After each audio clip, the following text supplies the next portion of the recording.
Next on the 5 o'clock report. We hope this is the beginning of the downfall of the Castro regime. Big congratulations to the class of 2026.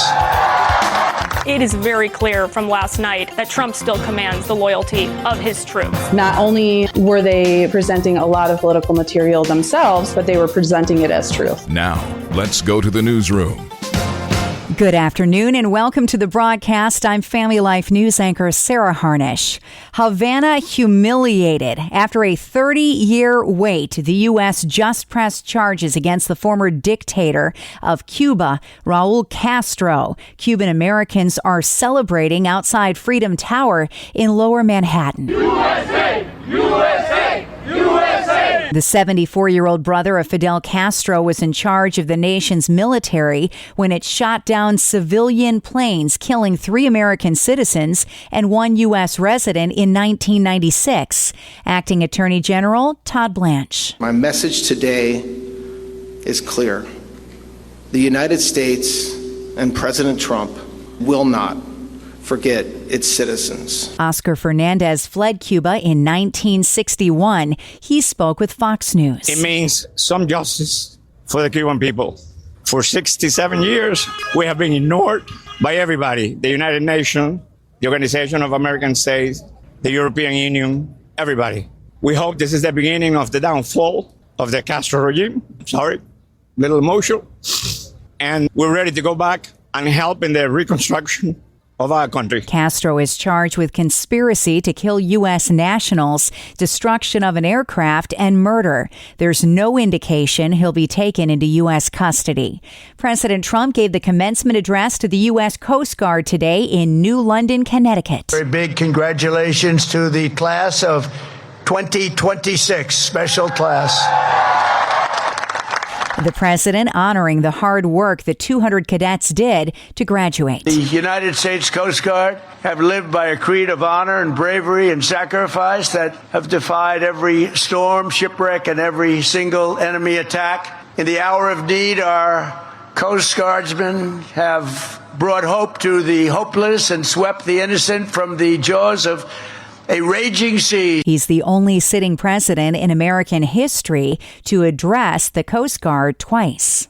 Now to politics. Donald Trump notching victories in 6 states on Tuesday, including House, Senate, and gubernatorial races. The takeaway? It is very clear from last night that Trump still commands the loyalty of his troops. Carolyn Downey is a columnist for the National Review. 82% of Republicans support him inside the party, but the flip side of that, I will say, is that only 26% of independents support him, which is really important for general elections. Trump political director James Blair told Fox News what comes next. We feel like we have a great opportunity to retain the House and maybe even expand it in some areas. We're going to be playing across a wide swath of the map, not just defending our own incumbents, but playing offense against a lot of their members. It got fiery in a House committee hearing today with the Southern Poverty Law Center in the hot seat. Lawmakers probing whether the civil rights organization paid leaders of the KKK millions of dollars for inside information. Congressman Jim Jordan. Yeah, the SPLC became part of the weaponized effort of the Garland, Biden, Justice Department against the American people. Congressman Jamie Raskin came to their defense. SPLC's been an enemy of the Klan and neo-Nazi groups for more than a half century. Dozens of protesters were outside the building. In 2024, the SPLC published a list with 1,800 names on it, including a number of Christian groups like Focus on the Family and the Family Research Council, labeling them hate groups because of their pro-marriage stance. Moms for Liberty was also on that list. Co-founder Tina Deskovich was outside the Capitol building today. Our members are not radicals. They are not extremists. They are moms packing lunches. They are dads at baseball games coaching. They are grandparents trying to raise their grandchildren. They are your neighbors. The hearing coincides with an April 2026 federal indictment charging the SPLC with wire fraud and money laundering. The race to trace. There is terror in Congo over the rapid spread of a rare type of Ebola, with health officials hurrying to track those infected. They say it poses low global risk. But inside South Sudan, Congo, and Uganda, Ebola numbers are high and are expected to rise. Beyond the confirmed cases, there are almost 600 suspected cases and 139 suspected deaths. The virus spread undetected for weeks. Southern California's Sandy Fire in Simi Valley reaches nearly 1,700 acres. Evacuation orders remain for 17,000 people. You don't know. The wind starts blowing in our direction, and that's really what's so scary. The blaze just 15% contained today.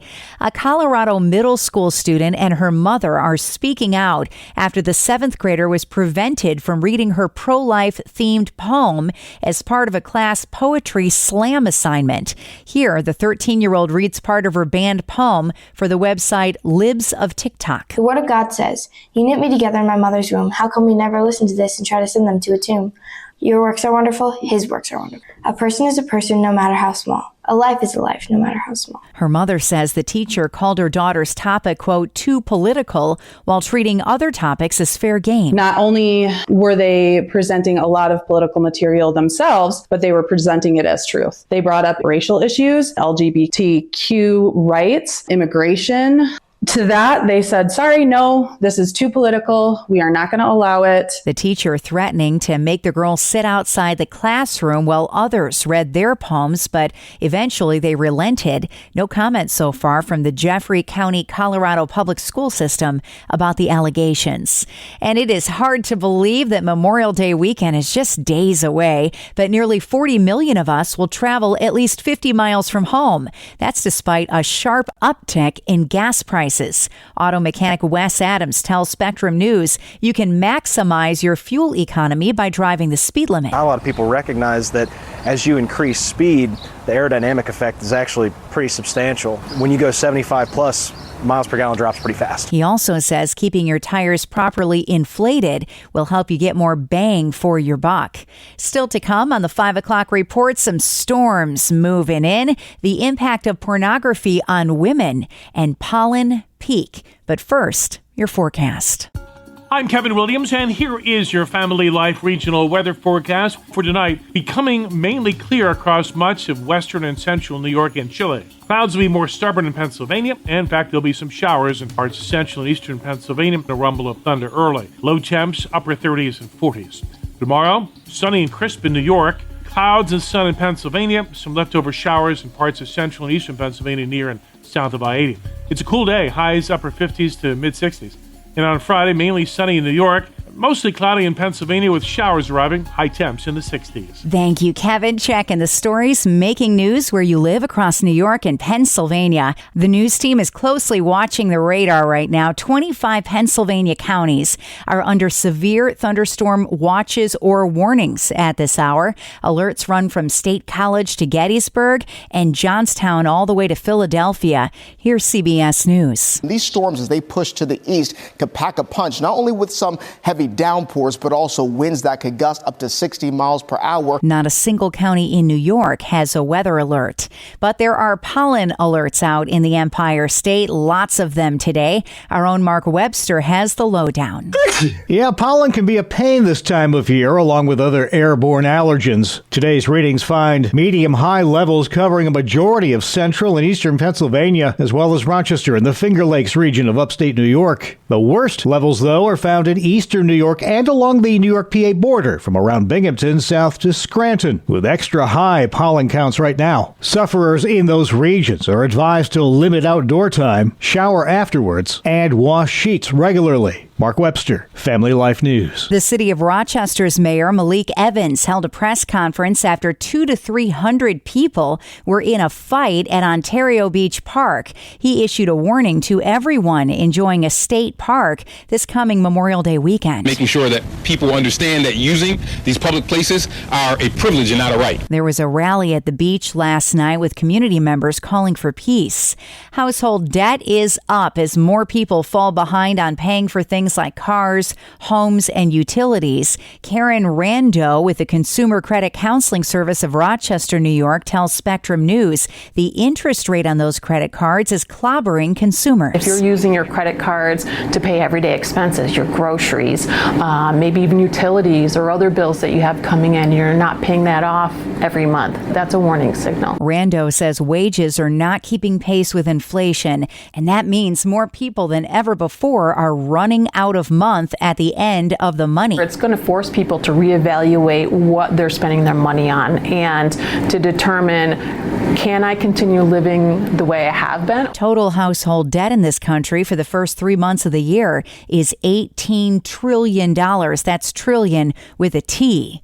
Next at 5, the impact of pornography on women and girls. Kristen Johnson, author of Defend Young Minds, speaks with our own Martha Manikas Foster for Inside Out. Let's listen in. Talk to us about the content of pornography and how what a person can see with a couple of clicks on their phones compares to what they may have seen or heard about that appeared in Playboy magazine, for instance, in the 1960s. We're talking about the AAA threat of porn. It's accessible, anonymous, and affordable with smartphones and tablets and the internet everywhere. It's accessible on social media, in books, podcasts, fan fiction sites, YouTube, streaming services, and on and on and on. And kids can get to it with a few clicks or taps on a screen. And it's anonymous because it's easy to access from the privacy of a girl's bedroom. And it's affordable because nowadays you really don't have to buy it. It's on a different kind of business model with ads, kind of like a YouTube model. But we can add one more A to this, and that it's addicting. And addictions always escalate, and that's one reason why porn has become increasingly extreme and violent towards women. This is so different than what was available in the magazines of yesteryear. Those centerfolds of Playboy, they're quaint by today's standards and aren't even considered pornography by kids these days. Girls and women, it's not new that they're hurt by pornography, if no other reason that it sets a false image of what it means to be a woman, what it means to be attractive. What do you think most parents today don't realize about the impact of porn on girls and women? One of the things they don't realize is that exposure to porn starts earlier than most parents think. Mm-hmm. They often see porn in elementary school. Every school bus in America is a XXX theater because kids have these devices and they share. Mm-hmm.